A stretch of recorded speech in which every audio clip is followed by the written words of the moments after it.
예, 안녕하세요. 오늘도 선생님 글 함께 보겠습니다. 경전 한 줄 읽기. 아함경 삽바사와경에서 들을 때는 들려지는 것만 있게 하고 볼 때는 보여지는 것만 있게 하고 생각할 때는 생각만 있게 하라. 이 구절은 선수행의 핵심을 아주 간명하게 표현하고 있습니다. 짧게 설명하면 다음과 같습니다. 사실만 보고 생각을 덧붙이지 말라. 들을 때는 들려지는 것만 있게 하라.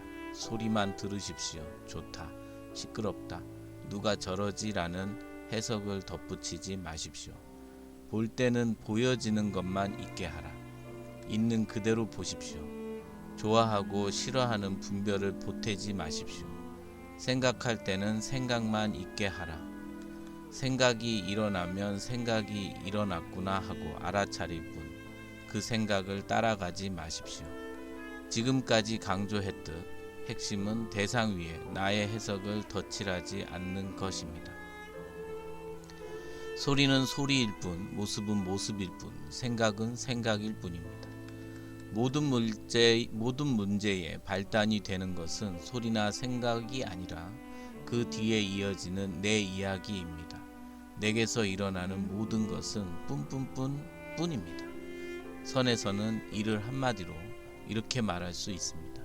있는 그대로 보고, 있는 그대로 듣고, 있는 그대로 알아차려라. 이 한마디 안에 망상을 멈추고 본래의 마음으로 돌아가는 수행의 요체가 다 담겨 있습니다. 살아가면서 제3자적 시선을 놓치지 마십시오. 이 시선을 유지하려면 언제나 알아차림 상태로 깨어 있어야 합니다. 모든 사항을 제3자의 시선으로 지켜보려고 애써야 합니다. 운전하는 것처럼 몸에 완전히 익도록 실행하고 또 실행해야 합니다. 그러다 보면 저절로 새로운 시각이 생기는 시기가 옵니다. 이 경전 말씀은 번뇌가 생기는 원리에 입각한 붓다의 주문사항입니다. 번뇌는 우리가 감각을 접할 때 대상을 있는 그대로 두지 않고 거기에 나를 투영하여 좋고 싫음의 분별을 일으키기 때문에 생깁니다. 들리는 것에 집착하고 보이는 것에 욕망을 품으며 일어나는 생각에 얽매일 때 마음의 평화는 깨집니다. 수타니 타파에서 그는 어떠한 일방적인 주장도 인정하지 않으며 어떤 한 가지 입장도 중요시 여기지 않는다. 그는 어떠한 교리나 학설도 인정하지 않으며 또한 계율이나 도덕에도 굴복하지 않는다. 이미 니르바나 저 언덕에 도달하였으므로. 깨달음을 얻은 사람은 더 이상 어떤 견해에도 매이지 않는다. 어떠한 일방적인 주장도 인정하지 않는다. 내 생각만 옳다는 고정된 견해를 붙잡지 않습니다. 어떤 한 가지 입장도 중요시 여기지 않는다. 어느 편에도 집착하지 않습니다. 옳고 그름이라는 분별 자체에 얽매이지 않습니다. 어떠한 교리나 학설도 인정하지 않는다. 교리를 부정한다는 뜻이 아니라 교리마저도 집착의 대상이 되지 않는다는 말입니다. 교리는 강을 건너는 뗏목이지 머리에 이고 다닐 짐이 아닙니다. 계율이나 도덕에도 굴복하지 않는다. 이 말은 주의해야 합니다. 절대 계율을 무시한다는 뜻이 아닙니다. 깨달은 이는 억지로 계율에 끌려가는 사람이 아니라 본래의 자비와 지혜에서 자연스럽게 계율이 드러나는 사람입니다. 이미 니르바나 너바나 저 언덕에 도달하였으므로. 목적지에 도달했기 때문에 더 이상 수단에 집착할 필요가 없는 상태를 말합니다. 선의 입장에서 한마디로 요약하면 깨달음 전에는 교리와 계율을 의지하여 수행하고 깨달음 후에는 그것에도 머물지 않는다. 즉 부정하는 것이 아니라 초월하는 것입니다. 선에서는 이를 다음과 같이 표현하기도 합니다. 법에도 머물지 말고 법 아님에도 머물지 말라.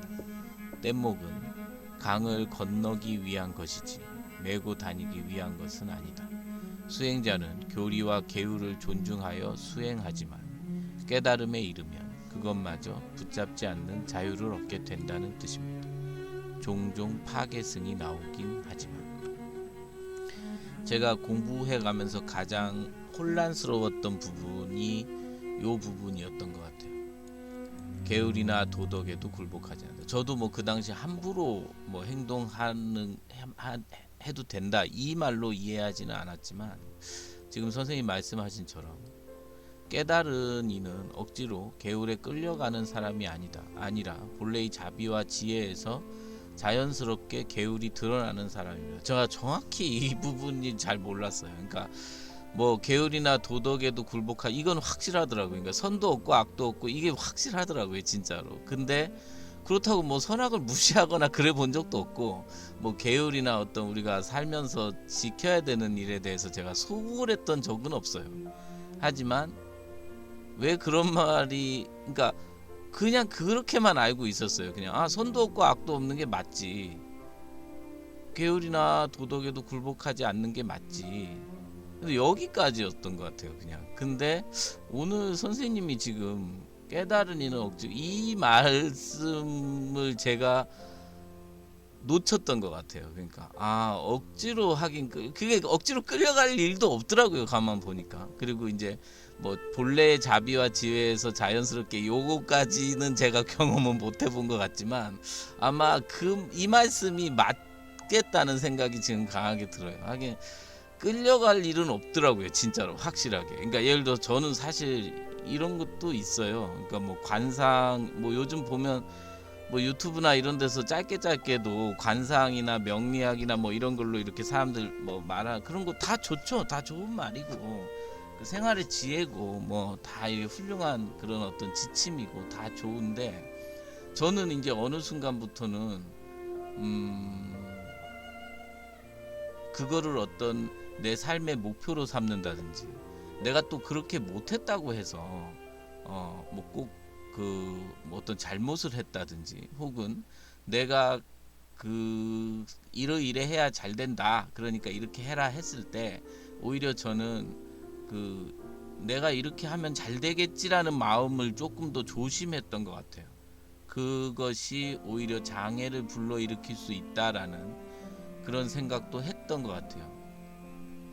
그러니까 약간 이 공부를 하다 보니까 그런 입장에 서게 되더라고요. 물론 좋은 얘기다 하지만 거기에도 굳이 내가 종속될 필요는 없다는 생각까지만 했어요. 그러니까 이제 그냥 그 상태로 좀 머물러 있었던 것 같아요.